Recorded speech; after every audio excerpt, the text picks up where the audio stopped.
ঈদ মিলাদুন নবী কবে? ঈদ মিলাদুন নবী উপলক্ষে কিছু করণীয় আছে কিনা, এই দিনে কোনো আমল আছে কিনা?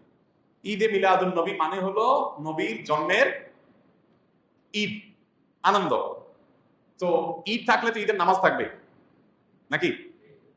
তো 12 রবিউল আউয়ালকে যদি আমরা ঈদে মিলাদুন নবী বলি, তাহলে ঈদ তিনটা হলো, ঈদ উল ফিতর, ঈদ উল আজহা আর ঈদ মিলাদুন নবী। তাহলে ঈদ উল আজহা, ঈদ উল ফিতরের তো নামাজ আছে আমরা জানি, ঈদে মিলাদুন নবীর নামাজ কখন আছে? কোন নামাজ নাই। তো বোঝা গেল যে আসলে ঈদে মিলাদুন নবীর নামে কোনো ইবাদতের উপলক্ষ, কোনো অকেশন ইসলামের শরীয়তে কোথাও নাই। তবে এটা ঠিক, এই কথাগুলো আমরা বললে আমাদের কিছু ভাই, যারা আমাদেরই ভাই, মুসলিম ভাই, হয়তোবা তারা মনে কষ্ট পান। তারা মনে করেন যে এরা নবীর দুশমন, এদের মনের ভিতরে নবীর মহব্বত নাই, নবীর ভালোবাসা নেই। ভাই, নবী সাল্লাল্লাহু আলাইহি ওয়াসাল্লামের জন্ম দিবস উদযাপন করলেই তার প্রতি ভালোবাসা আছে, আর না করলে নাই। এই যোগ বিয়োগ করা এত সহজ, শর্টকাটে হিসাব করার ক্ষমতা আপনারা কে দিছে?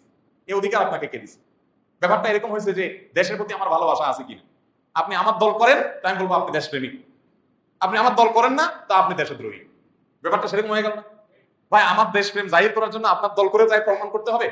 এটা যেরকম অযৌক্তিক, ঠিক একইভাবে নবী করিম সাল্লাল্লাহু আলাইহি ওয়াসাল্লামের জন্ম দিবস উদযাপন করে তার প্রেম, তার ভালোবাসা জাহির করতে হবে, এটাও এরকম অযৌক্তিক। দেখুন, আমরা একটু ঘাটাঘাটি করি ভাই, আজকাল তো আলহামদুলিল্লাহ অনেক সহজ হয়ে গেছে। আপনি একটু অনলাইনে একটু সার্চ দেন, জন্মদিবসের জন্ম কবে, জন্মদিবস উদযাপনের জন্ম কবে। পৃথিবীতে জন্মদিবস উদযাপনের এই কালচার, এটারও তো জন্ম হয়েছে নাকি? নাকি আদম আলাইহিস সালাম থেকে শুরু হয়েছে? এটা তো শুরু হয়েছে। একটু ঘাটাঘাটি করে দেখেন, আপনি অবাক হবেন। খ্রিস্টানরা পর্যন্ত তাদের ধর্মীয় ভাবে জন্মদিবস উদযাপন করাটাকে তারা নিষিদ্ধ করেছে। আমরা যেরকম ফতোয়া দেই না, খ্রিস্টানদের ধর্মের মধ্যে ফতোয়া আছে জন্মদিবস উদযাপন করা যাবে না। কারণ এটা যারা করেছে পেগানরা, প্রকৃতি পূজারীরা, তাদের সাথে বিশ্বাসগত বিশাল সংঘর্ষ আছে কাদের? খ্রিস্টানদের। কালের আবর্তে খ্রিস্টানরাই এসে সেটা আবার নিজেদের গায়ে ধারণ করেছে, তারা এখন তাদের নবীর জন্মদিবস উদযাপন। আমরা মুসলমানদের অনেকে বহু পরে এসে, মিশরের এক শাসক তিনি এসে চিন্তা করলেন খ্রিস্টানরা তাদের নবীর জন্মদিবস পালন করেছেন, আমাদের নবীর জন্মদিন আমরা পালন করলে সমস্যা কি, এই শুরু করলেন তিনি। এবং তারপর থেকে এটা শুরু হয়ে গেল। ডক্টর আব্দুল্লাহ জাহির রহমাতুল্লাহ রাহেবেলার বইতে বিস্তারিত ইতিহাস পাবেন, পড়ে নেবেন। তো আপনি তো অনলাইনে সার্চ দেন না, তাহলে তো পেয়ে যাবেন জন্মদিবসের উদযাপনের জন্মটা কবে থেকে। আমাদের প্রিয় নবী সাল্লাল্লাহু আলাইহি ওয়াসাল্লাম নিজে তার জন্মদিবস উদযাপন করেছেন? যদি করে থাকেন তো বছরে প্রতিদিন, প্রতি বছর 12 রবিউল আউয়াল তিনি বেঁচে ছিলেন 63 বছর, এই 63 বছরে প্রতিবার আসছে না?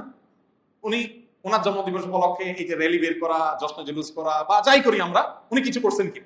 উনি নিজের ওই যে কি একটা কথা আছে না, যার বিয়ে তার খবর নাই, পাড়াপড়শির।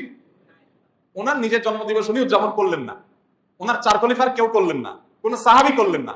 আমরা মহব্বত জাহির করার জন্য ওনার জন্মদিন উদযাপন। ব্যাপারটা কেমন হয়ে গেল? আল্লাহ আমাদের ভাইদেরকে সঠিকটা বোঝার তৌফিক দান করুন।